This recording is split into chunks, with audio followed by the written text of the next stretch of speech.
Agus dan Dewi duduk bersama di ruang tamu rumah mereka yang sederhana. Rumah itu tidak besar, hanya cukup untuk menampung mereka sekeluarga, Agus, sang ayah, Sinta dan Marno, dua saudara Dewi yang lebih tua, dan ibunya, yang lebih sering terlihat sibuk dengan urusan rumah tangga. Tapi hari itu, ada sesuatu yang berbeda. Ada ketegangan di antara mereka, meski suasana di luar terlihat tenang. Dewi melirik ayahnya. Seperti biasa, Agus terlihat tenang. Namun, belakangan ini, ada sesuatu yang aneh dengan sikapnya. Keadaan keluarga mereka berubah drastis dalam waktu yang sangat singkat. Agus, yang dulu hanya seorang petani biasa, sekarang menunjukkan kekayaan yang tiba-tiba muncul entah dari mana. Rumah mereka yang dulu sederhana kini mulai dipenuhi barang-barang mewah.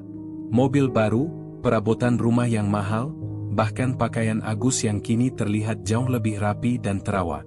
Semuanya terjadi begitu cepat, seolah ada tangan tak terlihat yang mengubah hidup mereka dalam semalam. Dewi masih ingat betul saat pertama kali melihat mobil baru yang diparkir di halaman rumah. Mobil itu mengkilap, warnanya hitam metalik yang berkilau di bawah sinar matahari. Mobil semahal itu jelas tidak mungkin mereka beli hanya dengan hasil bertani. Dewi bertanya-tanya, dari mana uang itu datang? Ayahnya, yang dulu selalu mengeluh tentang pendapatan yang pas-pasan, tiba-tiba saja mampu membeli barang-barang mahal itu. Namun, Dewi tidak berani bertanya. Ayahnya tampak semakin tidak ingin berbicara tentang perubahan ini. Agus hanya akan tersenyum kecut jika ditanya, atau menjawab dengan kalimat yang terdengar menghindar. Rezeki datang dari Tuhan, jawabnya ketika Dewi sekali waktu bertanya tentang mobil baru itu. Kita harus bersyukur. Sinta dan Marno, saudara Dewi yang lebih tua, sepertinya tidak terlalu peduli dengan perubahan itu.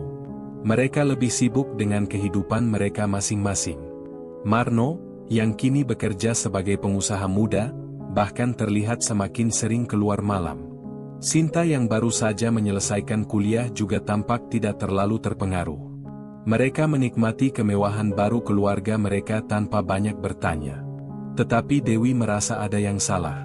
Ada sesuatu yang ganjil, sesuatu yang tidak bisa ia jelaskan, tetapi ia bisa merasakannya. Apakah ini benar-benar hanya soal keberuntungan? Atau ada hal lain yang terjadi di balik semua ini? Malam itu, setelah makan malam, Dewi kembali merasakan ketegangan di udara. Agus duduk di kursi panjang, matanya tampak kosong. Tidak ada senyum yang biasanya menyertai kebersamaan keluarga. Dewi yang duduk di sebelah ibunya hanya diam, memandangi ayahnya yang tampak melamun. Ibunya juga tidak berbicara banyak malam itu, lebih banyak termenung sambil memegangi gelas teh hangat di tangannya. Saat itulah Dewi memutuskan untuk bertanya, meskipun hatinya masih merasa ragu. Ayah, ada yang ingin Dewi tanyakan?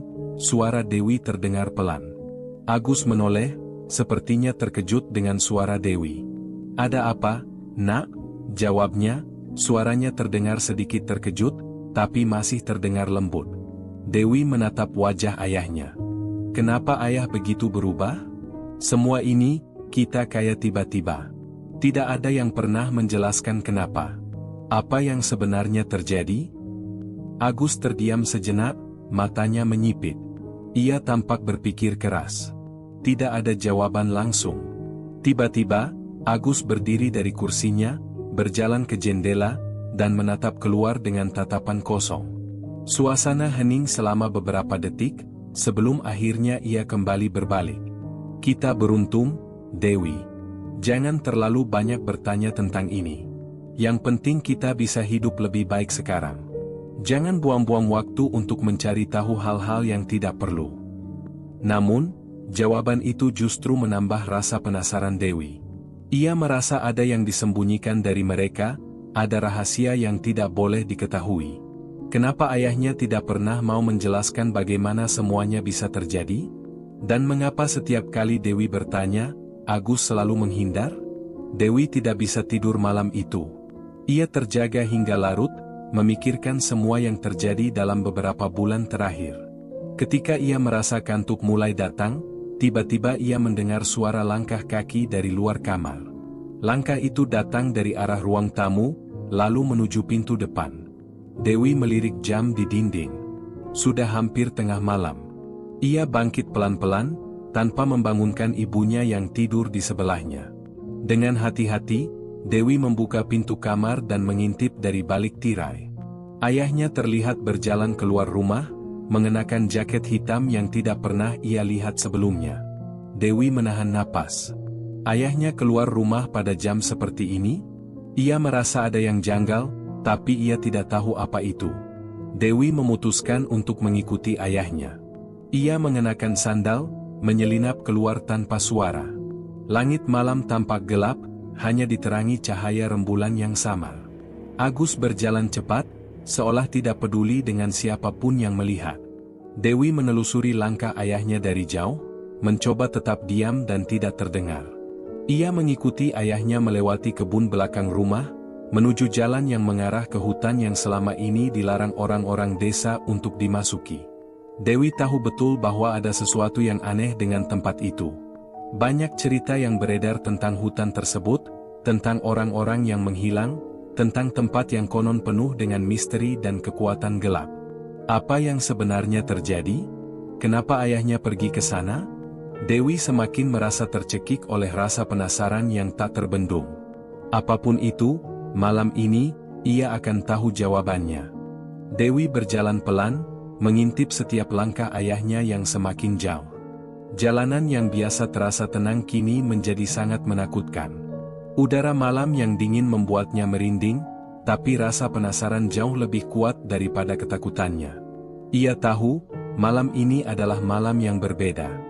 Mungkin ini jawaban yang selama ini ia cari.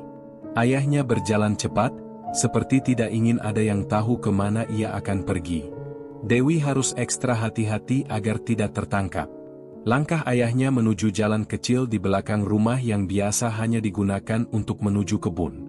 Di malam hari, jalan itu terasa semakin gelap, seperti ada sesuatu yang mengintai dari balik pepohonan yang rimbun. Dewi tetap berusaha mengikuti dengan hati-hati, memastikan setiap langkahnya tidak terdengar. Setiap kali ayahnya berhenti, Dewi langsung berhenti pula, merunduk di balik semak-semak atau pohon besar, berusaha tak terlihat. Walau rasanya tubuhnya seperti ingin lepas dari ketegangan, ia menahan diri. Ia tahu ini bukan waktu untuk panik. Semakin lama, perjalanan ayahnya semakin jauh, dan Dewi bisa merasakan suasana yang semakin aneh. Tiba-tiba, ayahnya berhenti di ujung jalan. Dewi menyembunyikan diri di balik pohon besar, sedikit terengah-engah karena mengikuti ayahnya dalam diam. Ayahnya berdiri di depan sebuah tempat yang sangat tidak biasa. Itu adalah sebuah patung besar, yang selama ini hanya pernah didengar Dewi dari cerita orang-orang desa. Patung itu tidak jelas wujudnya, dengan wajah yang menyerupai makhluk menyeramkan yang seolah-olah menatap dengan tatapan kosong. Patung itu sudah lama terlupakan dan tertutup semak belukar, hingga hampir tak ada yang tahu keberadaannya. Ayahnya berdiri di sana, menatap patung itu dengan sangat serius. Dewi merasa ada sesuatu yang mencekam. Ia merasakan jantungnya berdetak lebih cepat. Apa yang ayahnya lakukan di sini? Kenapa ayahnya membawa benda-benda itu? Dewi memperhatikan dengan seksama. Dari dalam tas yang dibawa ayahnya, ia mengeluarkan beberapa benda. Ada cincin emas, bunga yang tampak aneh, dan sebuah pisau berburu yang berkilau di bawah cahaya rembulan. Semua benda itu diletakkan di sekitar patung. Dewi semakin bingung. Ini apa? Apa yang sedang dilakukan ayahnya? Dengan hati-hati, Agus mulai melakukan sesuatu yang sangat aneh. Ia mengambil bunga itu, lalu membakarnya di depan patung. Api kecil itu menyala, menyebarkan bau yang aneh, seperti sesuatu yang terbakar tidak wajar. Dewi hampir terbatuk, tapi ia menahannya. Jika ia bersuara, maka semuanya akan terbongkar. Ayahnya berlutut di depan patung itu, menyusun cincin-cincin emas dengan hati-hati di sekitar patung, lalu menatap ke langit. Dewi merasa tubuhnya kaku. Apa ini? Apa yang sedang terjadi? Rasanya semakin jelas bahwa ayahnya tidak sekadar berubah karena rezeki yang datang begitu saja. Ada sesuatu yang lebih besar, sesuatu yang lebih gelap. Dewi tidak bisa berhenti melihat. Ada perasaan aneh yang menggelayuti dirinya, perasaan seperti terhubung dengan sesuatu yang jauh lebih besar daripada yang ia pikirkan. Apa ini yang membuat keluarga mereka tiba-tiba kaya? Ataukah ada harga yang harus dibayar? Apakah ini berkaitan dengan hilangnya Marno dan Sinta? Tiba-tiba, Dewi merasakan suasana semakin berat. Suara angin yang berdesir mulai terdengar semakin keras, seperti ada sesuatu yang mendekat. Ia menahan napas, mencoba tetap tidak terlihat, namun hatinya berdetak semakin cepat. Sesuatu tidak beres. Agus berdiri setelah selesai melakukan ritual itu. Dengan langkah yang lebih lambat dan tampak penuh pemikiran, ia kembali menatap patung itu. Dewi merasa aneh, matanya seakan kosong, tidak ada lagi rasa haru yang biasanya ia lihat di wajah ayahnya. Dewi semakin bingung. Ia mencoba untuk mundur pelan-pelan, menjauh dari tempat itu. Namun, langkahnya terhenti ketika ia mendengar suara langkah kaki di balik semak-semak. Ada seseorang yang mendekat. Suara langkah itu berat, dan semakin dekat. Dewi hampir tidak bisa bernapas. Jantungnya berdebar kencang. Jangan sampai ia ketahuan. Jangan sampai ayahnya tahu ia sedang mengintip. Dewi membekap mulutnya, mencoba menyembunyikan diri di balik sebuah pohon besar. Ia terdiam, menahan tubuhnya agar tidak bergerak. Ketegangan itu begitu mencekam, seolah ada yang sedang mengawasinya. Dewi merasa seperti terperangkap, seolah-olah ada kekuatan tak terlihat yang mengikatnya. Setelah beberapa detik yang terasa sangat lama, suara langkah itu semakin jauh, dan akhirnya hilang. Dewi menghela napas panjang. Ia tidak tahu siapa atau apa yang baru saja lewat, tapi perasaan takutnya semakin besar. Setelah merasa cukup aman, Dewi perlahan-lahan bergerak menjauh, berusaha kembali ke rumah tanpa ketahuan. Namun, ada satu hal yang tak bisa ia abaikan. Di dalam hatinya, ia merasa sesuatu yang sangat penting baru saja ia temui. Sesuatu yang bisa menjelaskan kenapa keluarganya berubah dalam waktu yang begitu cepat. Sesuatu yang bisa menjelaskan mengapa Marno dan Sinta hilang begitu saja. Sebelum kembali ke rumah, Dewi melihat ke belakang sekali lagi, menatap patung itu dengan hati yang penuh tanya. Ia tahu, apa yang ia lihat malam ini hanya permulaan. Terkadang, keinginan untuk tahu terlalu besar, dan bisa membawa seseorang ke dalam bahaya yang lebih dalam. Dewi kembali ke rumah dengan perasaan campur aduk. Kini, ia tahu bahwa jawabannya tidak semudah yang ia bayangkan. Keberuntungan yang datang terlalu cepat bisa jadi adalah kutukan. Pagi itu, Dewi terbangun dengan perasaan berat di dadanya. Tidur semalam tidak memberi kelegaan apapun. Bahkan, ia merasa semakin gelisah. Pikirannya penuh dengan bayangan patung menyeramkan, api yang membakar bunga, dan ayah yang tampak begitu terhubung dengan sesuatu yang gelap. Apa yang baru saja ia lihat? Apa yang sebenarnya terjadi di hutan itu? Pagi hari, saat keluarga berkumpul untuk sarapan, Dewi masih belum bisa memalingkan pikirannya dari kejadian malam tadi. Agus, ayahnya, tampak seperti biasa. Tidak ada yang berbeda. Ia duduk dengan tenang di meja makan, menyantap nasi goreng yang sudah disiapkan oleh ibu. Matanya tak menunjukkan sedikit pun tanda kekhawatiran. Bahkan, ia tertawa kecil saat Sinta menceritakan kejadian lucu di kampus. Dewi menatap ayahnya dengan penuh pertanyaan. Apa yang sebenarnya terjadi pada keluarga mereka? Kenapa semuanya berubah begitu cepat? Mengapa Marno dan Sinta tiba-tiba menghilang, sementara kekayaan datang begitu tiba-tiba? Ia merasa ada sesuatu yang disembunyikan, dan itu tak bisa dibiarkan begitu saja. Sinta yang biasanya ceria, hari itu tampak sedikit murung. Ia menunduk, menyantap makanannya dengan cepat seolah tidak ingin berlama-lama di meja makan. Marno, seperti biasa, tidak ada di rumah. Sejak pulang dari luar kota beberapa minggu lalu, Marno lebih sering menghabiskan waktu di luar, dan kadang-kadang tidak pulang sama sekali. Dewi merasa ada sesuatu yang ganjil dengan keadaan ini. Saat sarapan selesai, Dewi memutuskan untuk berbicara dengan ibunya. Ibu mereka, seorang wanita yang lebih sering mengurus rumah dan keluarga, tampaknya tidak terlalu memperhatikan perubahan besar yang terjadi pada Agus. Baginya, yang penting adalah keluarga tetap bersama. Namun, Dewi merasakan ada sesuatu yang tidak beres. "Ibu," panggil Dewi, suara Dewi terdengar agak ragu. "Kenapa ayah tiba-tiba berubah begitu banyak?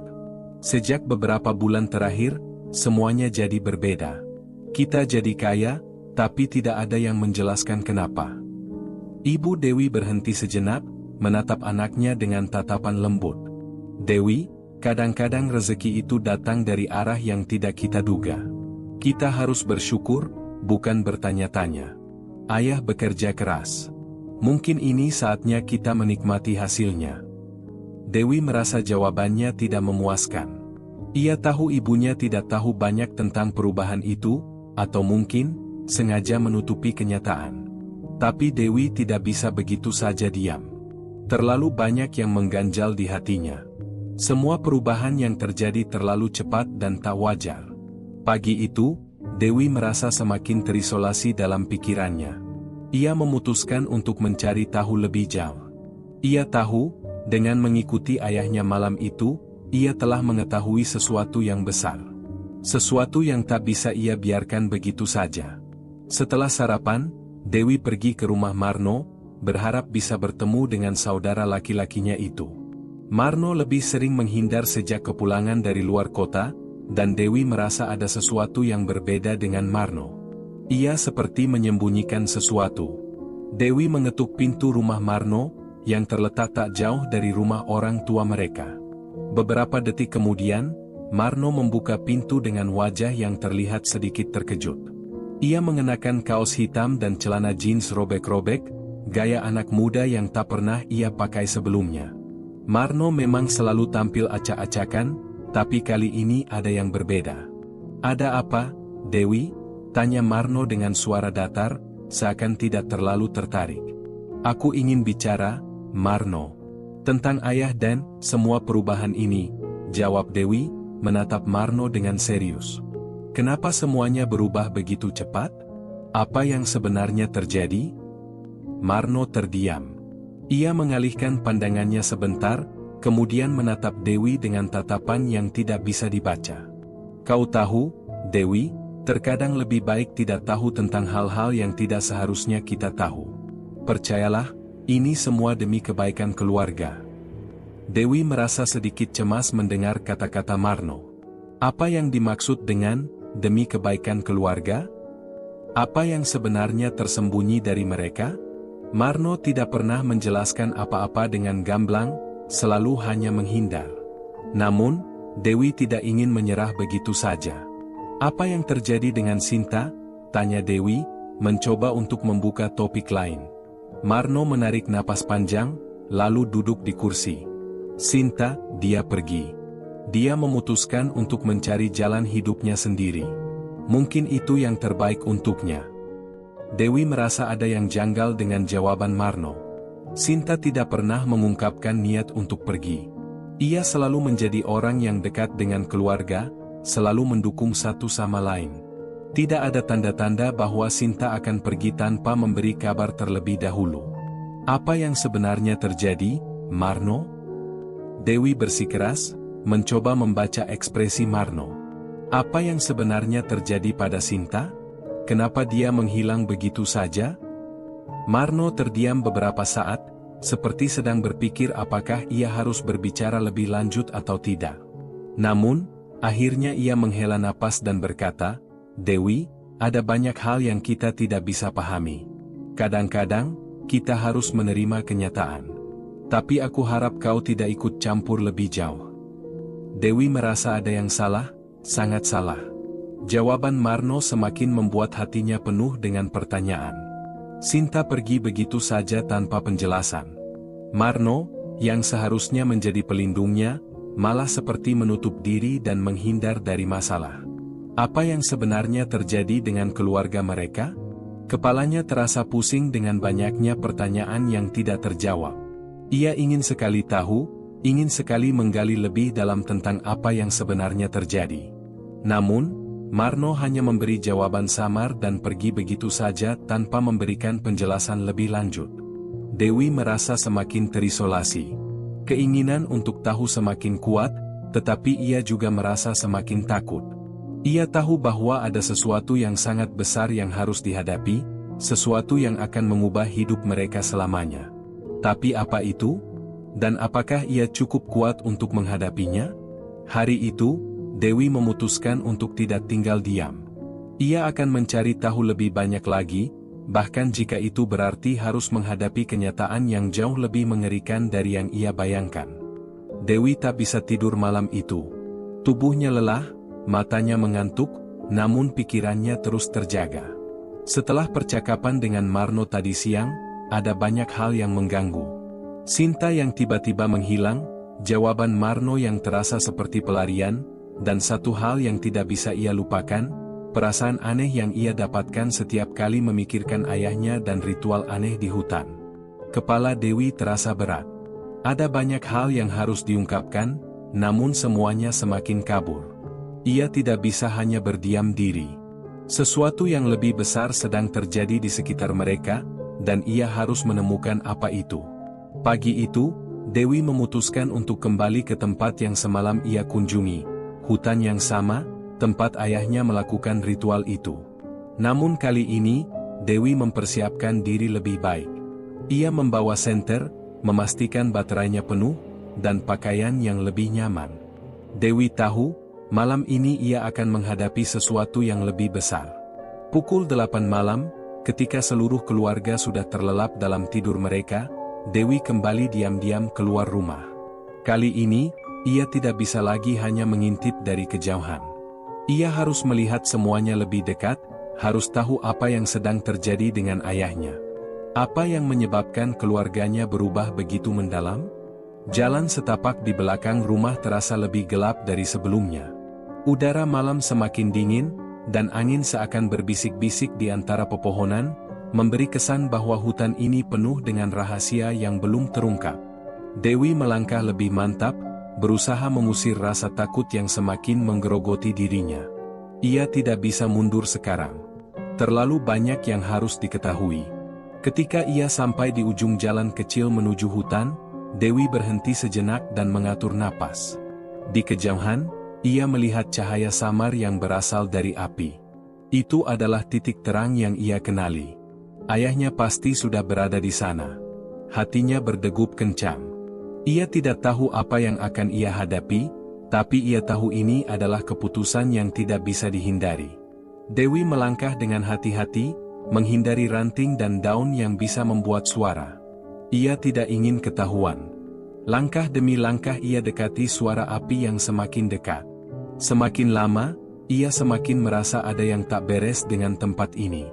Hutan yang selama ini dianggap angker oleh banyak orang, ternyata menyimpan lebih banyak rahasia daripada yang bisa dibayangkan. Ketika Dewi sampai di tempat yang sama, ia melihat ayahnya sudah berdiri di depan patung itu lagi, dengan senter di tangan. Tidak ada bunga kali ini, tidak ada cincin emas. Tetapi ada benda lain yang ia bawa, yang tampaknya lebih besar dan lebih mencurigakan, sebuah kantong kulit yang berat, yang ia buka perlahan. Dewi mengintip dari balik semak-semak, berusaha tetap tak terlihat. Ayahnya membuka kantong itu dan mengeluarkan sesuatu yang mengkilap. Dewi hampir tak bisa mempercayai apa yang ia lihat. Itu adalah sebuah piring emas besar, penuh dengan simbol-simbol yang tidak dikenalnya. Ayahnya meletakkan piring itu di tanah dengan hati-hati, lalu berlutut di depan patung, seperti sedang berdoa. Dewi merasa tubuhnya kaku. Perasaannya semakin tidak menentu. Apa yang sedang terjadi? Kenapa ayahnya melakukan semua ini? Apa hubungannya ritual ini dengan kekayaan yang datang begitu tiba-tiba?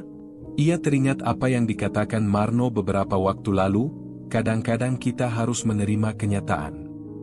Apa yang sebenarnya diterima oleh Marno dan ayahnya? Dewi ingin tahu lebih banyak, tapi ia juga merasa terjebak dalam sebuah permainan yang lebih besar dari dirinya. Ayahnya tampak mengambil sesuatu dari piring emas itu, benda kecil yang berkilau, yang terlihat seperti permata. Ia meletakkannya di depan patung dan mulai mengucapkan sesuatu yang tidak bisa Dewi dengar dari jauh. Suaranya terdengar seperti sebuah mantra, tapi tidak ada kata-kata yang familiar. Suasana semakin mencekam. Dewi merasa ada sesuatu yang sangat tidak biasa sedang terjadi. Tiba-tiba, Dewi mendengar suara yang membuat jantungnya hampir melonjak keluar dari dada. Suara langkah kaki, cepat dan berat, datang dari arah belakang. Dewi terkejut, dan tanpa berpikir panjang, ia segera bersembunyi di balik pohon besar, berusaha menahan napas.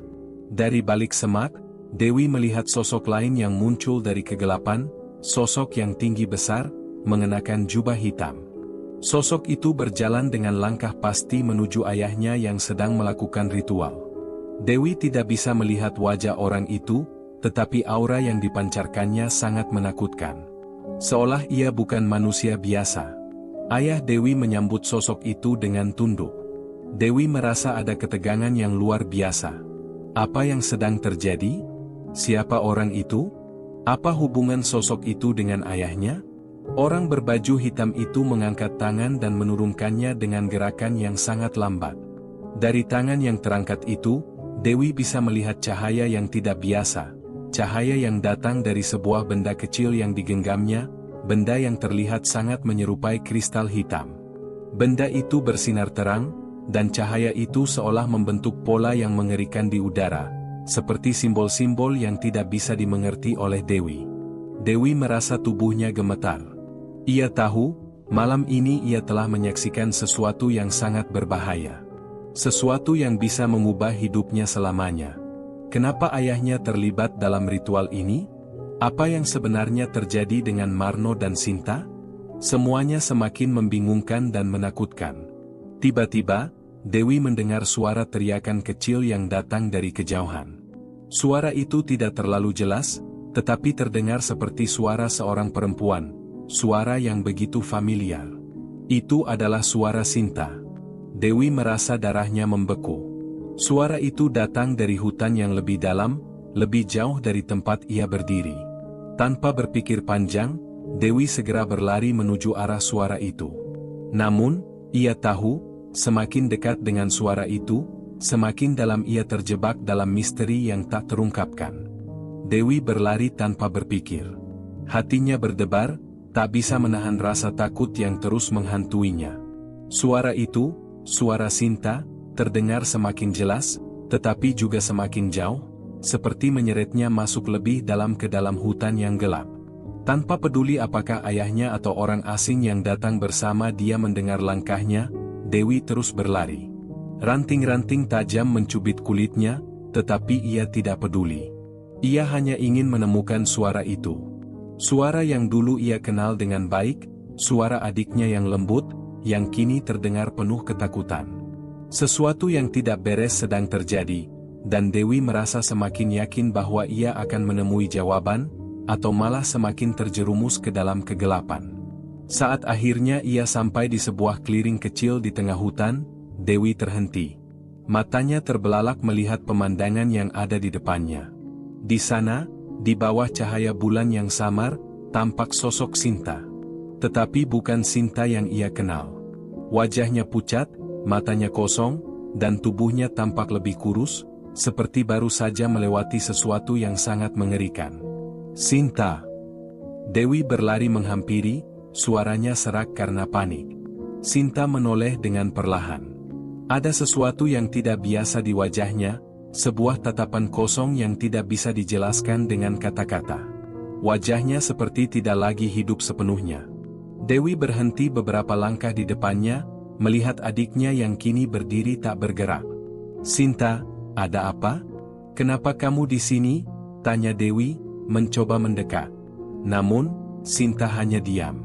Ia tidak menjawab, malah menundukkan kepala dan melangkah mundur. Dewi semakin cemas. Ada yang salah, sangat salah dengan adiknya. Sinta bukanlah orang yang seperti ini. Dewi merasa ada sesuatu yang menahan dirinya untuk mendekat lebih jauh. Sesuatu yang tidak bisa dijelaskan. Kemudian, dari balik bayangan pohon, Dewi melihat sosok yang mengenakan jubah hitam itu lagi. Sosok yang sama yang ia lihat bersama ayahnya. Kali ini, ia melihat lebih jelas, wajah sosok itu terlihat tegas dan penuh kekuatan. Matanya menyala dalam kegelapan, seperti mata binatang yang sedang mengintai mangsanya. Sosok itu melangkah maju, mengarah ke Sinta, dan Dewi merasakan ketegangan yang sangat kuat di udara. Ia tidak bisa bergerak, tidak tahu harus berbuat apa. Semua rasa takut yang sempat ia pendam kini kembali menyerangnya dengan sangat kuat. Ketakutan akan yang tak terlihat, yang tak bisa ia pahami. Sinta, dalam keadaan hampir tidak sadar, perlahan menundukkan kepalanya dan memberi jalan kepada sosok itu. Dewi merasa hatinya hancur. Apa yang sedang terjadi? Apa yang dilakukan orang ini pada Sinta? Mengapa adiknya menyerah begitu saja? Sinta, bangun. Dewi berlari menghampiri adiknya, berusaha mengguncang bahunya. Jangan biarkan dia menguasaimu, Sinta. Namun, Sinta tetap diam, seperti tidak mendengar. Seolah ada sesuatu yang mengendalikan tubuhnya, menjauhkan dirinya dari Dewi. Dewi merasa terperangkap dalam ketidakberdayaan yang sangat mengerikan. Ia ingin berteriak, ingin memanggil ayahnya, tetapi semuanya terasa sia-sia. Ia merasa terasing, seolah ada dunia lain yang menguasai hutan ini, dan ia hanya sebatas pengamat yang tidak berdaya. Sosok berbaju hitam itu berhenti tepat di samping Sinta, mengangkat tangannya yang besar. Di tangan yang lain, Dewi melihat sebuah benda kecil yang bersinar seperti kristal hitam. Benda itu semakin bersinar terang, dan dalam sekejap, Dewi merasa tubuhnya seperti dibekukan. Ada sesuatu yang sangat mengerikan di dalam dirinya, seperti ada kekuatan yang lebih besar dari dirinya, yang sedang berusaha menariknya ke dalam kegelapan.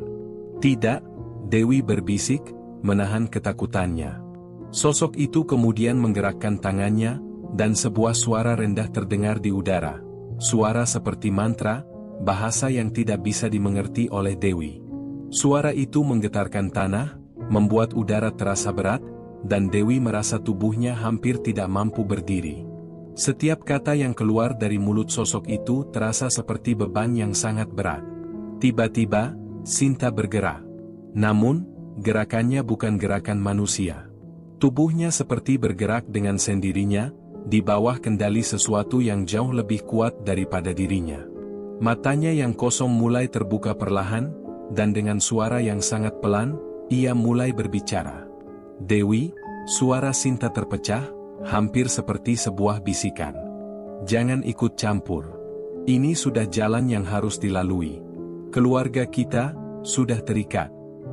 Dewi terperanjat. Kata-kata itu seperti petir yang menghantam pikirannya. Terikat? Apa maksudmu? Tanya Dewi, hampir tak bisa menahan rasa ingin tahunya. Sinta hanya menatapnya dengan mata yang kosong. Ayah, dia sudah memutuskan. Ini satu-satunya cara untuk bertahan hidup. Kau harus memilih, Dewi. Pergilah, atau kau akan ikut terikat seperti yang lain. Dewi terdiam, tidak bisa memahami apa yang baru saja dikatakan oleh adiknya. Kata-kata itu bagaikan kilatan petir di tengah malam, menerangi kegelapan, namun hanya membuatnya semakin bingung dan takut. Apa maksud Sinta? Apa yang terjadi pada ayahnya?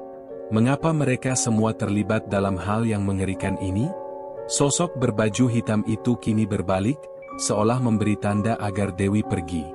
Keluargamu sudah berada dalam jalan yang berbeda. Pilihanmu sekarang hanya dua, Dewi. Menjadi bagian dari kami, atau pergi dan melupakan semuanya. Pilihlah. Dewi merasa seperti terjepit antara dua dunia yang sangat berbeda. Di satu sisi, ia melihat Sinta yang tak lagi bisa ia kenali, di sisi lain, ayahnya dan keluarga yang sudah terperangkap dalam kesepakatan gelap ini. Apa yang harus ia lakukan? Perasaan kebingungannya semakin dalam. Ia tidak bisa hanya pergi begitu saja. Namun, ia juga takut, sangat takut jika tetap tinggal. Apa yang harus ia pilih? Dewi merasa seperti terperangkap di antara dua dunia yang tak bisa ia pilih. Sosok berbaju hitam itu berdiri dengan tenang, sementara Sinta, adiknya yang dulu ceria, kini tampak seperti boneka yang tak berdaya. Setiap kata yang keluar dari mulut Sinta mengerikan, seolah dunia ini tidak lagi nyata, dan mereka semua sedang berada dalam mimpi buruk yang tak bisa dibangunkan. Apa yang harus aku lakukan? Dewi bergumam dalam hati, mencoba mengumpulkan pikirannya yang kacau. Ia merasa tenggelam dalam ketakutan yang menghimpit, namun ada satu hal yang masih membekas dalam ingatannya, kata-kata Sinta, yang berbicara tentang terikat. Terikat dengan apa? Dewi menatap adiknya, berusaha mencari celah, mencari cara untuk menariknya kembali ke dunia yang ia kenal.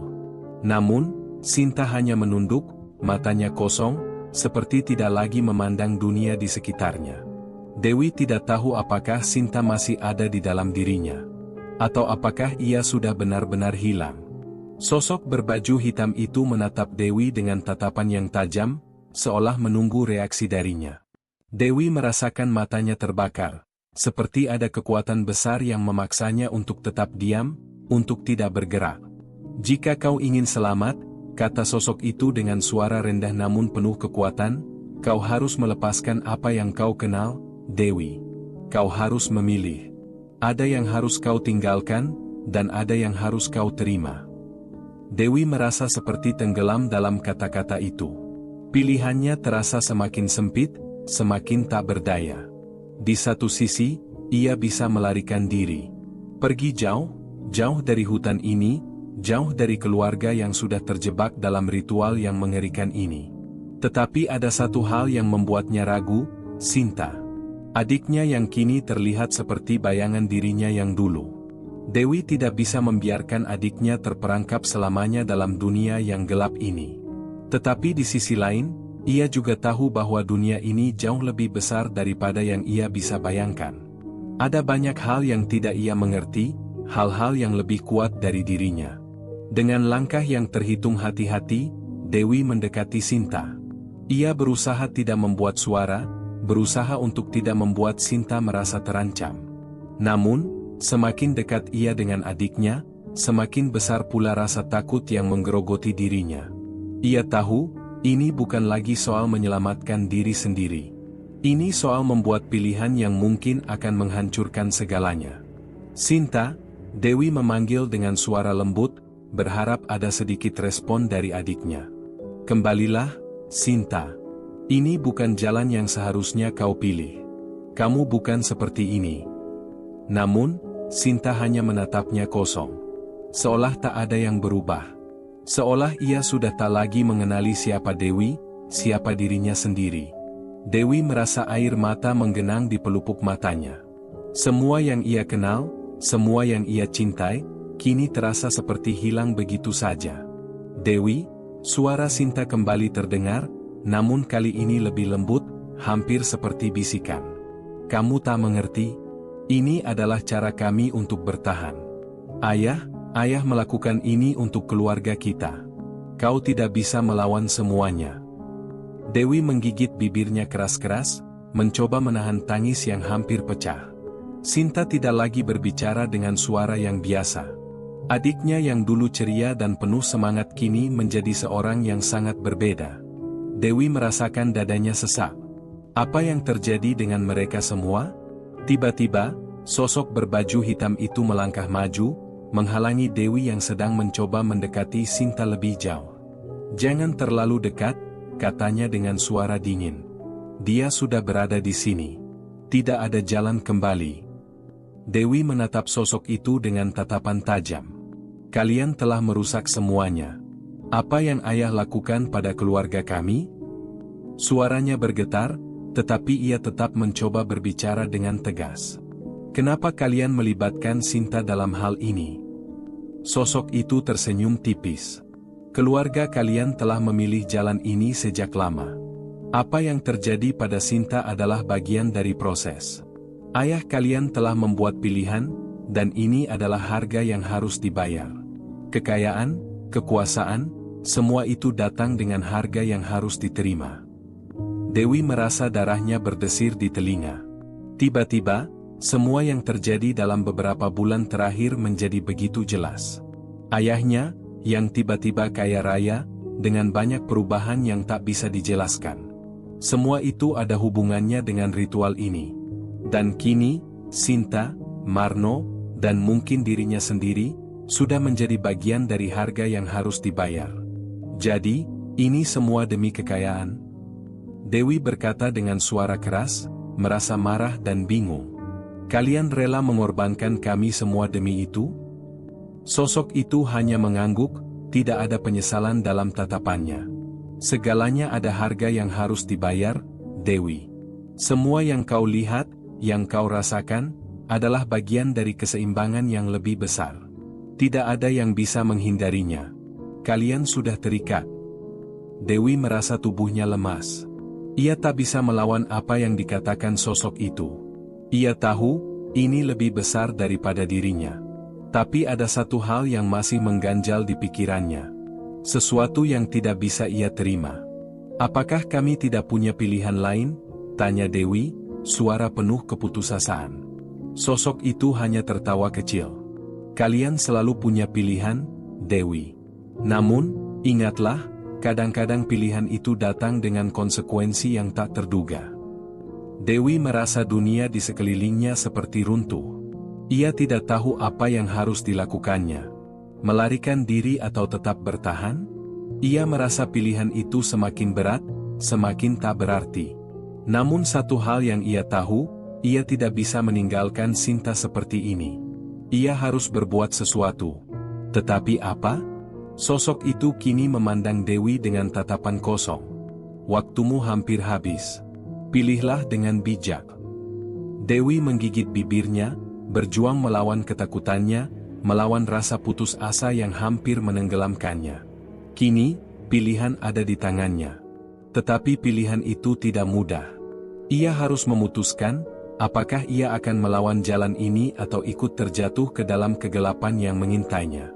Dewi merasa jantungnya berdegup kencang, hampir sampai ke tenggorokan. Udara di sekelilingnya terasa berat, seolah dunia yang dulu ia kenal kini melunak dan runtuh. Semua yang ia lihat, semua yang ia dengar, menjadi semakin kabur. Satu-satunya yang jelas dalam pikirannya adalah keputusan yang harus ia buat. Apakah ia akan terus melawan, atau menyerah begitu saja? Dewi, suara itu kembali. Suara lembut yang hampir hilang di antara hembusan angin malam yang dingin. Itu suara Sinta. Dewi menoleh, dan kali ini, adiknya tampak sedikit lebih sadar, seolah kembali ke dunia yang sempat ia tinggalkan. Tetapi wajah Sinta masih jauh dari yang ia kenal, wajah itu hampa, kosong, seperti tidak bisa merasakan apapun lagi. Dewi mendekat lagi, sedikit lebih dekat dari sebelumnya, meskipun rasa takut semakin menggelayuti dirinya. Sinta, ia mencoba berbicara lembut, hampir seperti merayu. Kamu masih ada di sini, kan? Kembalilah. Ini bukan jalan yang benar. Sinta menatapnya. Ada sesuatu yang berbeda dalam tatapannya, seperti ada kesadaran yang kembali muncul, tetapi cepat menghilang. Aku sudah tak bisa kembali, Dewi, jawab Sinta, suaranya berat, seolah beban yang ditanggungnya terlalu besar untuk diterima. Ayah sudah memilih jalan ini. Dan aku sudah terikat. Keluarga kita sudah terikat. Dewi menggigit bibirnya, mencoba menahan air mata yang sudah menggenang di pelupuk matanya. Bagaimana mungkin mereka semua, ayah, Sinta, dan bahkan dirinya sendiri, terjebak dalam kesepakatan gelap seperti ini? Dewi merasa dunia yang ia kenal hancur berantakan. Ia tidak ingin menerima kenyataan itu, tetapi kenyataan itu terus mendesaknya. Tiba-tiba, langkah kaki yang berat terdengar dari belakang. Dewi berbalik, dan sosok itu muncul lagi, sosok berbaju hitam yang selalu hadir setiap kali kegelapan datang. Kali ini, sosok itu tidak hanya berdiri diam. Ia melangkah dengan tegas, menuju Dewi dan Sinta. Cukup, suara sosok itu serak dan berat, seperti suara angin malam yang membawa petaka. Waktu kalian sudah habis. Kalian telah dipilih, dan tidak ada lagi yang bisa diubah. Dewi menatap sosok itu dengan tatapan penuh kebencian dan ketakutan. Tidak ada yang bisa diubah? Apa maksudmu? Ia hampir berteriak, meski suaranya terbata. Kami tidak memilih ini. Ayah kami tidak memberi kami pilihan. Sosok berbaju hitam itu mengangkat tangan, dan dalam sekejap, udara di sekitar Dewi terasa semakin berat. Ini adalah jalan yang sudah dipilih. Keluarga kalian, termasuk ayahmu, sudah memilih jalan ini. Dan sekarang, kalian harus membayar harga yang pantas. Dewi merasa tubuhnya mulai gemetar. Membayar harga, ucapnya dengan suara serak, berusaha memahami apa yang baru saja dikatakan sosok itu. Kami sudah menjadi tumbal? Apa yang sebenarnya terjadi? Apakah semuanya ini demi kekayaan? Sosok itu tersenyum dingin, matanya menyala dalam kegelapan. Kekayaan adalah bagian dari harga. Namun ada sesuatu yang lebih besar dari itu. Ini tentang kekuasaan. Tentang mengendalikan takdir. Tidak ada yang bisa bebas dari ini, Dewi. Tidak ada yang bisa memilih untuk keluar setelah sekali terjatuh.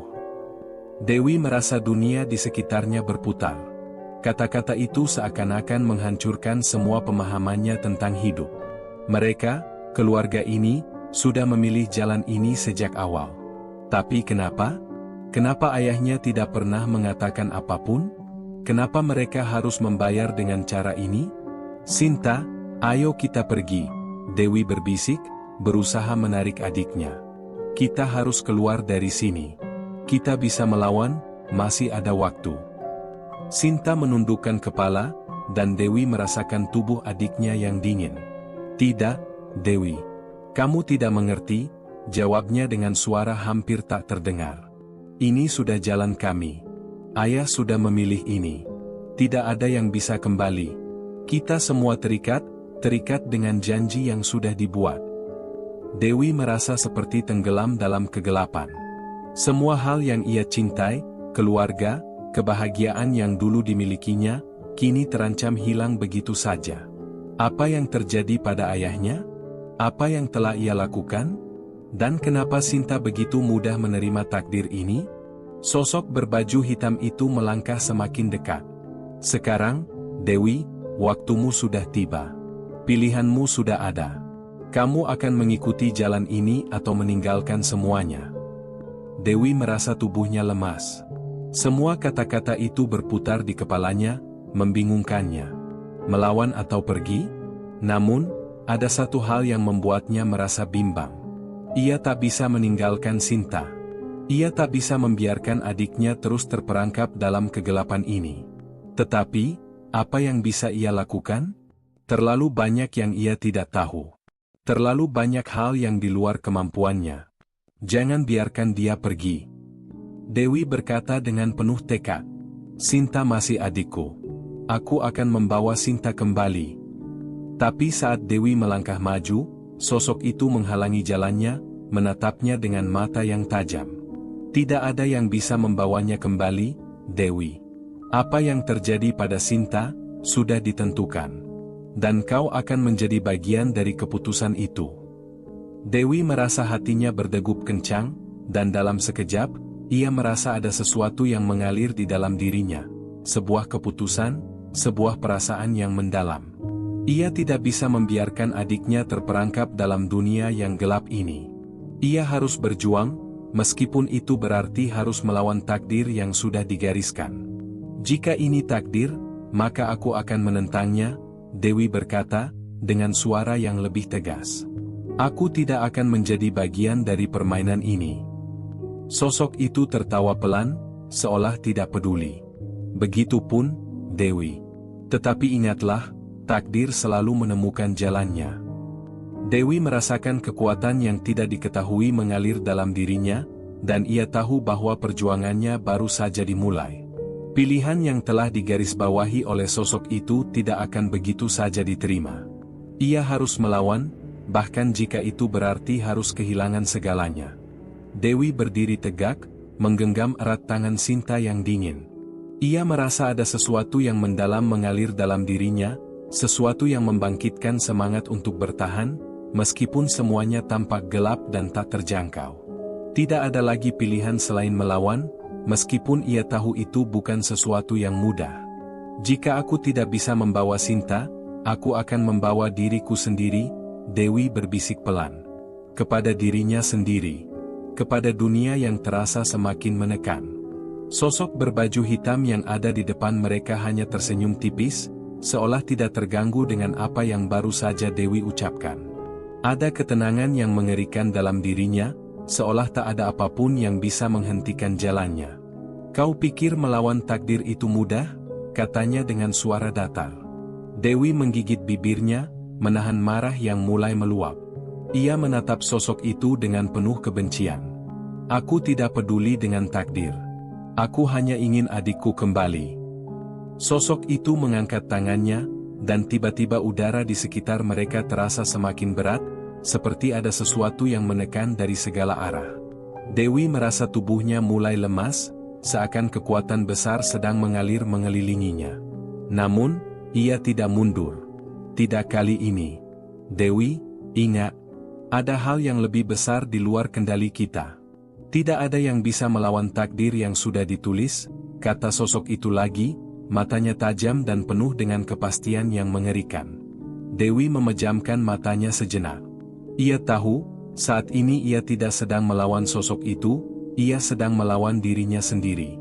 Melawan rasa takut yang terus menghimpitnya. Melawan kenyataan pahit bahwa semuanya sudah terlambat untuk bisa dihentikan. Namun, sesuatu dalam dirinya tetap berkata tidak. Tidak ada yang lebih penting selain menyelamatkan Sinta. Adiknya yang dulu selalu riang dan penuh semangat, kini hanya menjadi bayangan dari dirinya yang dulu. "Aku tidak percaya dengan kata-katamu," Dewi berkata dengan suara pelan, namun penuh keyakinan. "Ada jalan keluar. Aku pasti bisa menemukan cara." Sosok itu tertawa ringan, seolah mengejek. "Percayalah, Dewi. Ini sudah selesai. Pilihanmu sudah diambil sejak lama. Keluargamu sudah memilih jalan ini." Dewi merasakan hatinya semakin berat. Kata-kata itu seperti menyesakkan paru-parunya, membuatnya hampir tak bisa bernafas. Tetapi, ia tak bisa menyerah. Ia tahu jika ia tidak berjuang sekarang, semuanya akan hilang. Tidak hanya Sinta, tetapi dirinya sendiri. Ia menatap Sinta yang berdiri di sampingnya, wajahnya kosong dan tanpa ekspresi. "Sinta, ingat siapa dirimu. Ingat bagaimana kita dulu," Dewi berkata, hampir seperti merayu. Namun, adiknya tetap diam. Ia hanya bisa memandang dengan mata kosong, seolah tidak ada lagi kesadaran yang tersisa di sana. Tiba-tiba, Dewi merasa sebuah dorongan kuat di dadanya, seolah ada sesuatu yang mengingatkannya. Ia ingat betul semua hal yang terjadi dalam beberapa bulan terakhir. Ayah yang tiba-tiba kaya, Marno yang menghilang, dan semua kejadian aneh yang terjadi di sekitar keluarga mereka. Ini bukan hanya soal kekayaan. Ini soal pengorbanan. Ini soal harga yang harus dibayar. Dewi merasakan getaran di dalam tubuhnya, seolah ada sebuah kekuatan yang mulai bangkit dalam dirinya. Ia ingat percakapan dengan Sinta sebelum adiknya menghilang. Adiknya pernah berkata, "Kita tidak bisa melawan, Dewi. Ini jalan kita." Semua itu seakan terulang kembali dalam benaknya, dan Dewi menyadari satu hal yang paling penting, Sinta sudah terlalu jauh terjerat dalam permainan ini.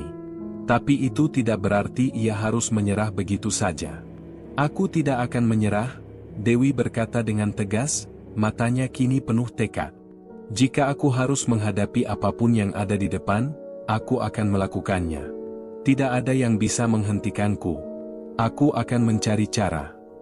Sosok berbaju hitam itu menatap Dewi dengan raut wajah yang tak terbaca. "Kau pikir kau akan menemukan jalan keluar? Tidak ada jalan keluar, Dewi. Semua sudah ditentukan." Dewi merasa ada perasaan yang kuat dan jelas mengalir dalam dirinya.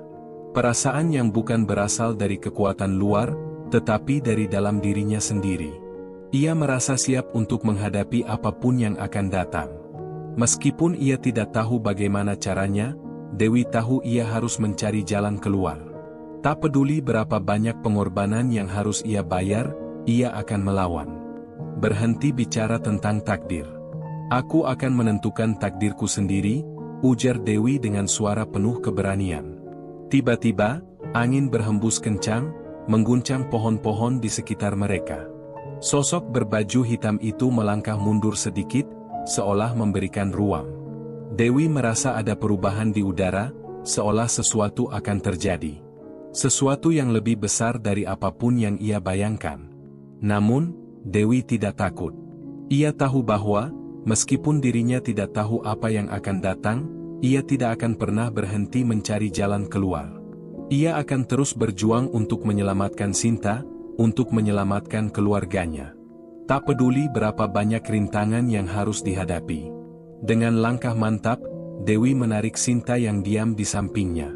Ia tahu, langkah ini adalah langkah pertama dalam perjalanan panjang yang tak pasti.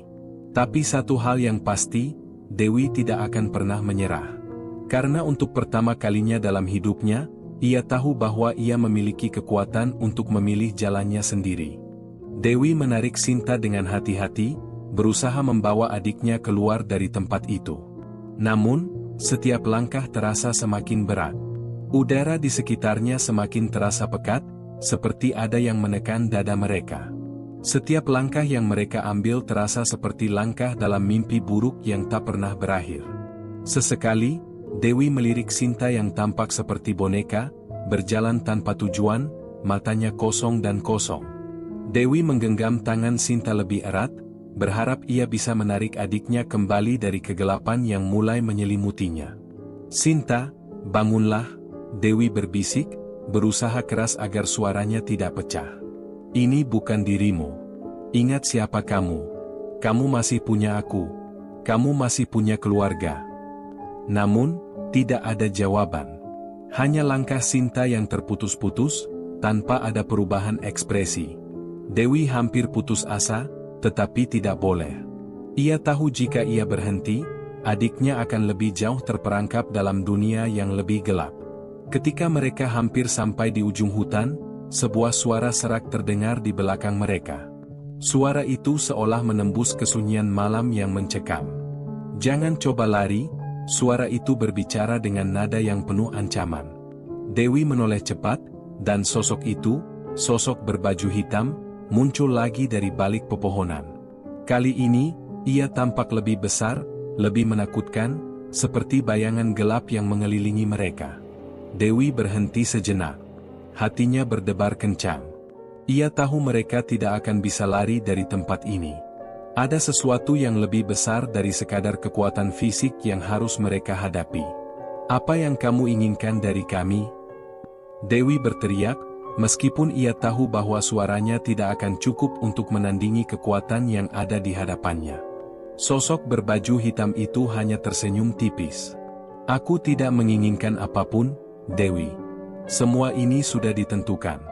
Keluargamu sudah memilih jalan ini sejak lama, dan kalian tidak bisa keluar. Tidak ada yang bisa keluar setelah memasuki jalan ini." Dewi menatap sosok itu, berusaha menahan ketakutannya. Jalan apa? Apa yang telah dilakukan ayah kami? Apa yang dia pilih? Kenapa semuanya harus berakhir seperti ini? Sosok itu mengangkat tangan, dan tiba-tiba, Dewi merasa ada tekanan kuat di dadanya. Ia hampir terjatuh, tetapi ia berusaha berdiri tegak. "Ayahmu," kata sosok itu dengan nada datar, "memilih kekayaan, kekuasaan, dan keabadian. Dan untuk itu, dia harus membayar harga. Keluargamu, termasuk kamu dan Sinta, sudah menjadi bagian dari perjanjian itu." Dewi menggigit bibirnya, mencoba menahan air mata yang hampir keluar. "Jadi, ini semua hanya karena uang? Kekayaan? Kekuasaan? Ayah kami mengorbankan kami hanya untuk itu?" Sosok itu hanya diam, tidak menjawab. Ia tidak perlu menjelaskan lebih banyak. Dewi bisa merasakan kebenaran itu, betapa ayahnya terjerat dalam jaring pesugihan yang gelap dan berbahaya. Itu sebabnya, mereka semua menjadi tumbal dalam ritual yang tak pernah ia pahami. Marno menghilang pertama, lalu Sinta, dan sekarang, giliran dirinya. "Jangan harap bisa mengubahnya," sosok itu melanjutkan, suaranya mengerikan. "Ini adalah jalan yang sudah dipilih. Tidak ada yang bisa melawan takdir ini." Dewi merasa amarah dan ketakutan bercampur aduk di dadanya. Tapi ia tahu ia tidak bisa menyerah. "Tidak boleh. Aku tidak akan menyerah begitu saja," katanya, suaranya tegas meski gemetar. "Aku akan melawan. Apapun yang terjadi, aku tidak akan menjadi bagian dari takdir ini." Sosok itu tertawa pelan, tawa yang sangat dingin dan penuh ejekan. Melawan? Apa yang kau tahu tentang melawan? Keluargamu sudah terikat pada takdir ini. Bahkan, ayahmu tidak bisa keluar. Dewi merasa kepalanya pening. Perasaan itu datang begitu kuat, begitu menyesakkan. Ayahnya. Ia teringat bagaimana dulu ayah selalu melindungi mereka, bagaimana segala sesuatu tampak baik-baik saja. Tidak ada yang menyangka bahwa kebaikan itu adalah ilusi, bahwa semuanya tersembunyi di balik tirai kegelapan yang sangat dalam. Apakah itu alasan ayah menjadi kaya mendadak? Apakah itu alasan mereka semua terjebak dalam permainan ini? Jika kamu tidak bisa melawan takdir, maka aku yang akan melakukannya. Dewi menggumamkan kata-kata itu. Suara hatinya yang penuh tekad semakin menguatkan keputusannya. Tidak ada jalan lain selain melawan, dan jika harus mengorbankan apapun, ia akan melakukannya. Sosok itu bergerak mendekat, perlahan-lahan. Kau tidak tahu apa yang kau katakan, Dewi. Jalan ini tidak ada ujungnya. Tidak ada yang bisa keluar dari sini hidup-hidup. Dewi tidak peduli. Ia menggenggam tangan Sinta lebih erat lagi. Ia tahu ini akan menjadi jalan yang sangat berbahaya. Tetapi, jika ia tidak mencoba sekarang, ia akan kehilangan adiknya selamanya. Aku akan menemukan cara, Dewi berkata lagi, dengan keyakinan yang semakin kuat. Aku akan mengubah takdir kami. Sosok berbaju hitam itu berhenti beberapa langkah di depan mereka, matanya tajam menatap Dewi. Baiklah, Dewi. Jika itu yang kau inginkan. Tapi ingat, setiap keputusan ada harga yang harus dibayar. Dengan kata-kata terakhir itu, sosok itu menghilang ke dalam kegelapan malam, meninggalkan Dewi dan Sinta di tengah hutan yang penuh ketidakpastian. Dewi tahu bahwa mereka berada di ambang bahaya yang lebih besar, namun satu hal yang jelas, ia tidak akan mundur. Tidak selamanya takdir ditulis oleh tangan orang lain. Sekarang, ia akan menulis takdirnya sendiri. Dewi berdiri tegak, meskipun keringat dingin mengalir di pelipisnya. Ia menatap ke arah hutan yang semakin gelap di depannya, sesaat merasa dunia di sekelilingnya mulai kehilangan bentuk. Perasaan takut yang selama ini ia pendam akhirnya meledak. Mungkinkah ini akhir dari perjalanan mereka? Mungkinkah takdir yang begitu kejam sudah memutuskan bahwa mereka tidak akan pernah keluar dari sini? Tidak ada jawaban. Hanya hutan yang mencekam dan udara yang semakin berat. Sinta. Dewi memanggil lembut. Adiknya, yang sejak tadi hanya berjalan tanpa arah, berhenti sesaat dan menatapnya dengan mata kosong. Dewi merasakan hatinya pecah. Sinta masih ada di sini, tetapi siapa yang dia kenal?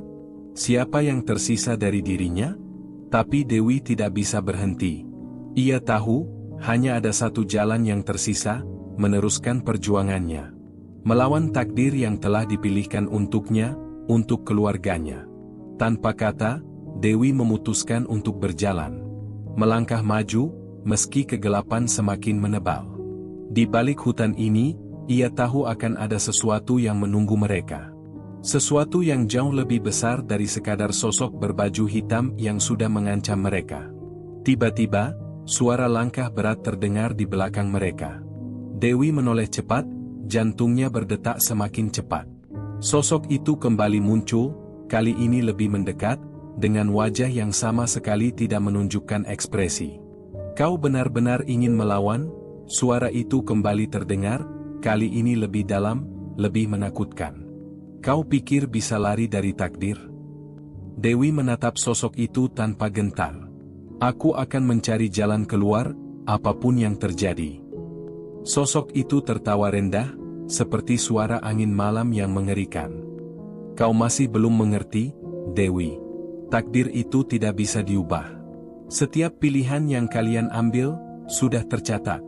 Bahkan ayahmu yang menjadi pemimpin dalam ritual ini, sudah kehilangan segalanya. Dewi menelan ludah. Apa yang dimaksud sosok itu? Ayah mereka? Kehilangan segalanya? Sudah begitu dalamkah ayah mereka terjerat dalam pesugihan ini? Sosok itu melangkah lebih dekat, menatap Dewi dengan tatapan kosong. Ayahmu sudah memilih, dan semua yang terlibat dalam ritual ini akan menanggung akibatnya. Keluarga kalian terikat pada sebuah perjanjian yang tak terbalas. Kalian adalah harga yang harus dibayar. Hati Dewi tercekik. Kata-kata itu terasa seperti sabetan pisau yang tajam, mengiris-iris hati dan pikirannya. Ayah mereka, yang selalu mereka banggakan, ternyata telah membuat pilihan mengerikan ini. Bagaimana bisa ayah mereka rela mengorbankan anak-anaknya untuk mendapatkan kekayaan yang melimpah? Jadi, jika kami tidak melawan, kami akan terus menjadi tumbal? Dewi bertanya dengan suara yang hampir tidak terdengar. Sosok itu mengangguk perlahan. Begitulah caranya. Semua orang yang terlibat akan kehilangan semuanya.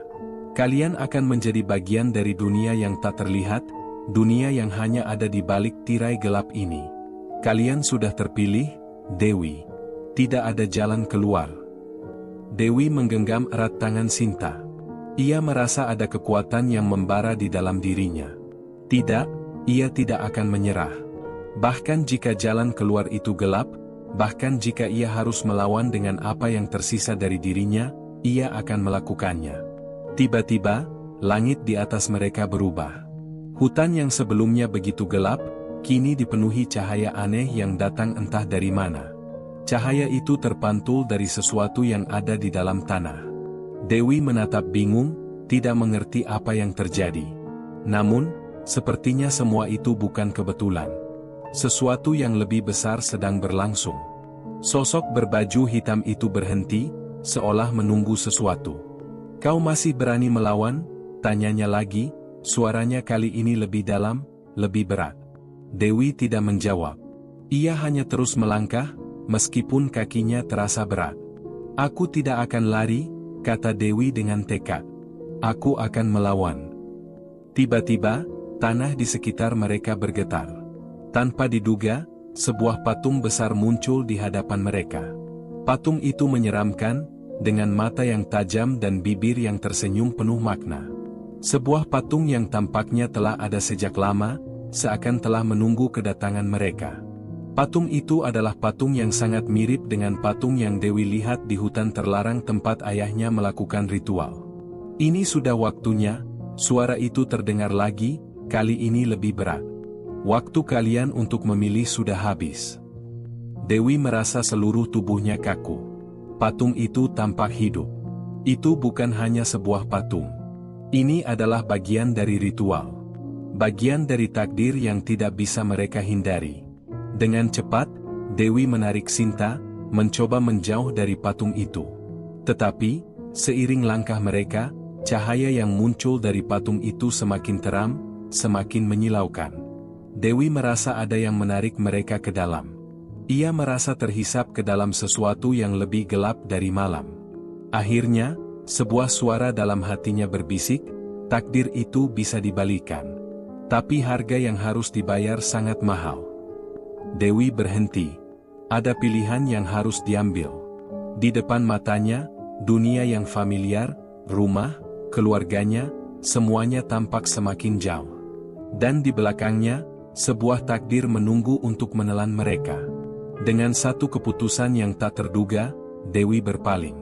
Ia tahu apa yang harus ia lakukan. Ia tidak akan membiarkan keluarganya menjadi korban dari permainan ini. Dengan segenap kekuatan yang tersisa, Dewi menarik Sinta lebih dekat, dan mereka melangkah mundur, menuju kegelapan. Dunia di sekeliling mereka semakin memudar. Dan dengan keputusan itu, takdir yang menanti mereka akan berubah. Atau, mungkin, ia akan lebih gelap dari yang mereka bayangkan. Tamat.